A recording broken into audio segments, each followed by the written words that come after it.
এই তৃণমূল সরকার নিজেরাই ভেঙে পড়ে যাবে।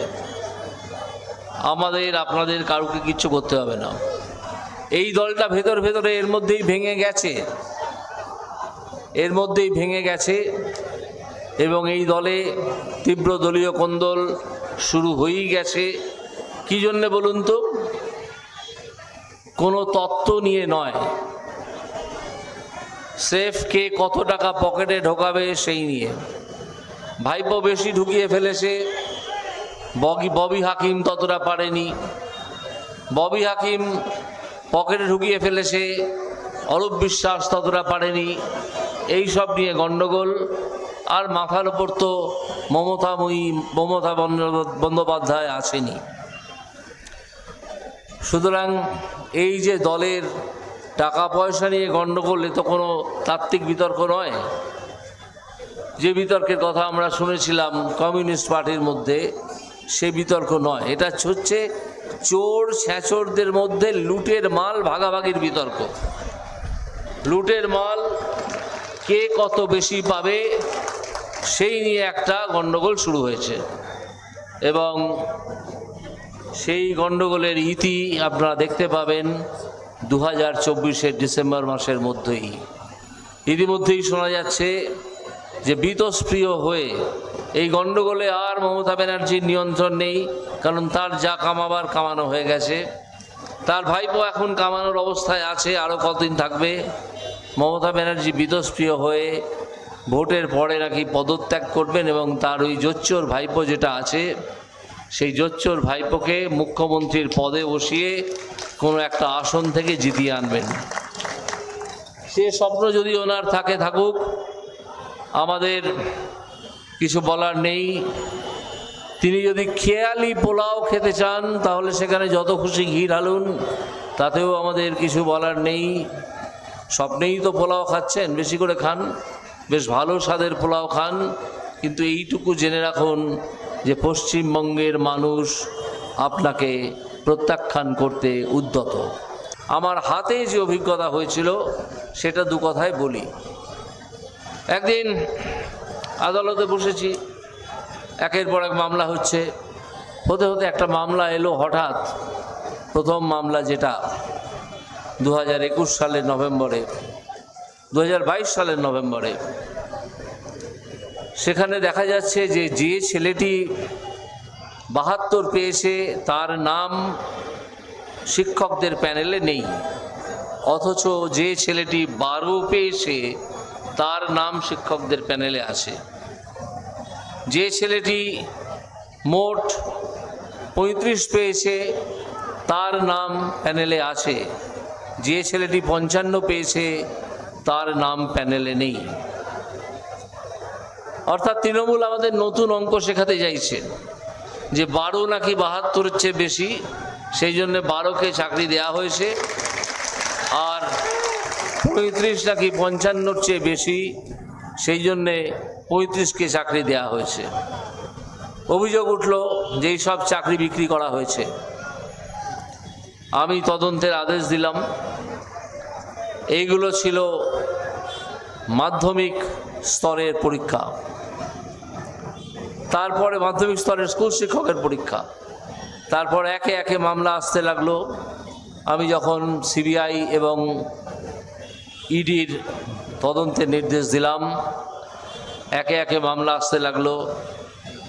কখনো উচ্চ প্রাথমিক স্তরে, কখনো মাধ্যমিক স্তরে, কখনো উচ্চ মাধ্যমিক স্তরে, তখনও প্রাইমারি অর্থাৎ প্রাথমিক স্তরের মামলাগুলো আসেনি। সেখানে আরেকটি ডাকাত ছিল লুকিয়ে, তাকেও টেনে বার করেছি। এখানে একের পর এক দেখা গেল ওই একই ধরনের বা আরও কলাকুশলী তৃণমূলী নেতারা চাকরি দিয়েছেন। একই ধরনের নয়, তার চেয়েও অনেক কৌশলী কাজ করেছেন। সেটা হচ্ছে অনেক ছেলে পরীক্ষাই দেয়নি, অর্থাৎ সাদা খাতা জমা দিয়ে চলে গেছে, তাদের রোল নম্বর প্যানেলে আছে, আর যারা পরীক্ষা দিয়েছিল এবং যথেষ্ট নম্বর পেয়েছে তাদের নাম নেই। শুরু হলো তদন্ত। কিছুদিনের মধ্যেই ধরা পড়লেন তদন্তের মাথা পার্থ চ্যাটার্জি আর তার বান্ধবী। পার্থ চ্যাটার্জি, তার বয়স 70 বছর, বান্ধবীর বয়স 32।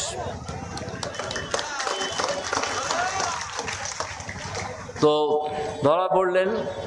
বান্ধবীর বাড়ি থেকে পাওয়া গেল 15 কেজি সোনা। আমি ভুল বলিনি, 15 কেজি বলেছি। 15 কেজি সোনা আর 58 কোটি টাকা। এইটা নিয়ে তদন্ত শুরু হলো। আবার তদন্তের পরবর্তী পর্যায়ে ইডি অফিসাররা পার্থকে এবং অর্পিতাকে গ্রেপ্তার করে ভিন্ন ভিন্ন জেলে রেখেছেন। আমরা জানি না, জেল তো পশ্চিমবঙ্গ সরকারের অধীনে, সেই জেলে পার্থ এবং অর্পিতা গোপনে মেলামেশা করেন কিনা, কিন্তু আপাত দৃষ্টিতে দেখা গিয়েছিল দুজনে ভিন্ন ভিন্ন জেলে আছেন। তো যখন অর্পিতাকে জিজ্ঞেস করা হলো যে আপনার বাড়ি থেকে যে এই টাকা পাওয়া গেল 58 কোটি এবং 15 কেজি সোনা, এটা আপনার তো? তিনি বললেন যে না, এটা আমার নয়, এটা পার্থবাবু তার লোকজনদেরকে দিয়ে এই টাকা এবং সোনা রেখে গেছেন লুকিয়ে, যাতে লুকিয়ে রাখা যায় সেইভাবেই রেখে গেছেন। আপনাদের নিশ্চয়ই সেই দৃশ্য মনে আছে, বাথরুমে একটা দেওয়ালে হঠাৎ দেখা গেল একটা আয়না। সেই আয়নার অবস্থান দেখে ইডি গোয়েন্দাদের সন্দেহ হলো যে এখানে হঠাৎ একটা আয়না কেন। সে আয়নাটা ধরে তারা একটু নাড়াচাড়া করলেন, দেখা গেল আয়নাটা আসলে একটা আলমারির পাল্লা।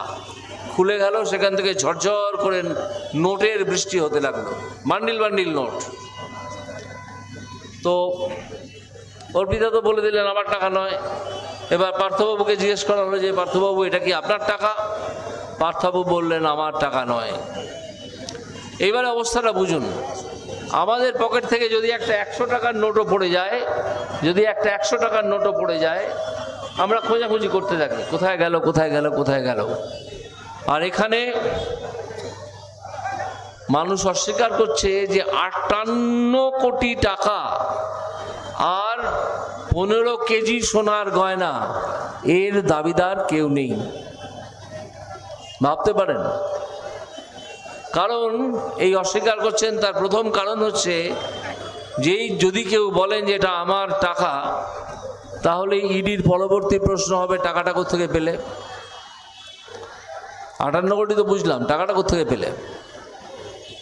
সেই উত্তর তো তারা দিতে পারবেন না, কারণ তারা এই টাকা ওই চাকরি বিক্রি করে, যে 12 পেয়ে চাকরি পেয়েছিল, যে 35 পেয়ে চাকরি পেয়েছিল, অথচ 35 বা অথচ 72 বা 53 বা 55 তারা পায়নি।